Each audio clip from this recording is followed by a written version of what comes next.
ഇന്നത്തെ ശുഭചിന്തയിലേക്ക് എല്ലാവർക്കും സ്വാഗതം. ഒരു ചെറിയ കഥ കേൾക്കാം. ഒരിടത്ത് സാധാരണക്കാരായ 2 കർഷകർ ഉണ്ടായിരുന്നു. 2 പേരും മരിച്ച് ഈശ്വരൻ്റെ സന്നിധിയിൽ ചെന്നു. ഈശ്വരൻ അവരോട് ചോദിച്ചു, നിങ്ങൾക്ക് കഴിഞ്ഞ ജന്മത്തിൽ നഷ്ടമായത് എന്താണ്? അടുത്ത ജന്മത്തിൽ ആരാകണം? ഒന്നാമൻ അപ്പോൾ പറഞ്ഞു, അങ്ങ് എനിക്ക് വളരെ മോശമായ ജീവിതമാണ് നൽകിയിരുന്നത്. മിക്കപ്പോഴും പട്ടിണിയായിരുന്നു. നല്ലൊരു വസ്ത്രം പോലും ഇല്ലായിരുന്നു. ഒന്നും മിച്ചം വെക്കാനായുമില്ല. അതുകൊണ്ട് അടുത്ത ജന്മത്തിൽ 4 വശത്തു നിന്നും പണം ലഭിക്കുന്ന ആരെങ്കിലും ആകണം എനിക്ക്. അതാണ് എൻ്റെ ആഗ്രഹം. അപ്പോൾ രണ്ടാമൻ പറഞ്ഞു, ഞാൻ സന്തോഷത്തോടും സംതൃപ്തിയോടും കൂടിയാണ് ജീവിച്ചത്. പക്ഷേ ഒരു ദിവസം വിശന്ന് വലഞ്ഞ് എൻ്റെ വീട്ടിൽ വന്ന ഒരാൾക്ക് കൊടുക്കുവാൻ ഒന്നുമില്ലായിരുന്നു. അങ്ങനെ ഒരു വിഷമം മാത്രം എനിക്കുണ്ടായിട്ടുള്ളൂ എന്ന്. അതുകൊണ്ട് അടുത്ത ജന്മത്തിൽ ആരെയും നിരാശപ്പെടുത്താത്ത ഒരാളാകുവാനാണ് ഞാൻ ആഗ്രഹിക്കുന്നത്. ഈശ്വരൻ ഒന്നാമത്തെ ആളെ ഒരു യാചകനും രണ്ടാമത്തവനെ ധനവാനുമാക്കി. എന്താണ് ഈ കഥ നമുക്ക് തരുന്ന സന്ദേശം?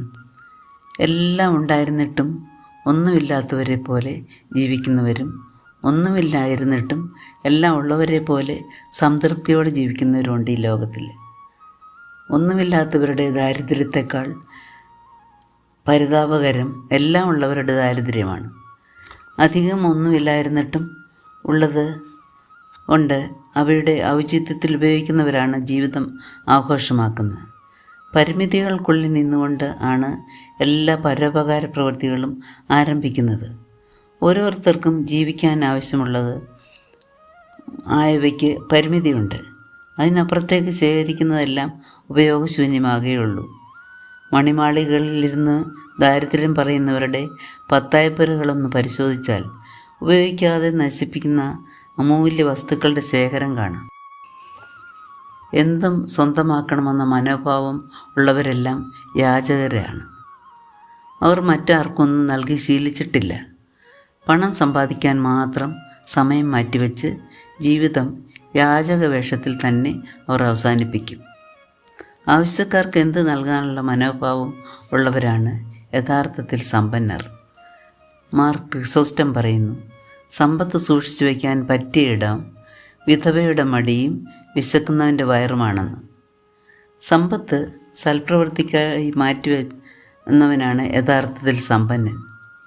ഈ ലോകത്തിൽ നാം സ്വീകരിക്കുന്നവയല്ല, നാം നൽകുന്നവയാണ് നമ്മെ ധനികരാക്കുന്നതെന്ന് ബീച്ചർ എന്ന ചിന്തകൻ പറയുന്നു.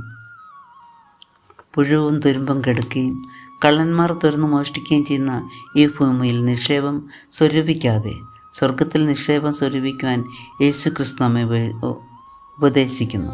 നമുക്കും വാങ്ങുന്നവനാകാതെ കൊടുക്കുന്നവനാകാനുള്ള ഭാഗ്യം ദൈവം തരട്ടെ എന്ന് ആത്മാർത്ഥമായി പ്രാർത്ഥിച്ചുകൊണ്ട് ഇന്നത്തെ ശുഭചിന്ത നമുക്കിവിടെ അവസാനിപ്പിക്കാം.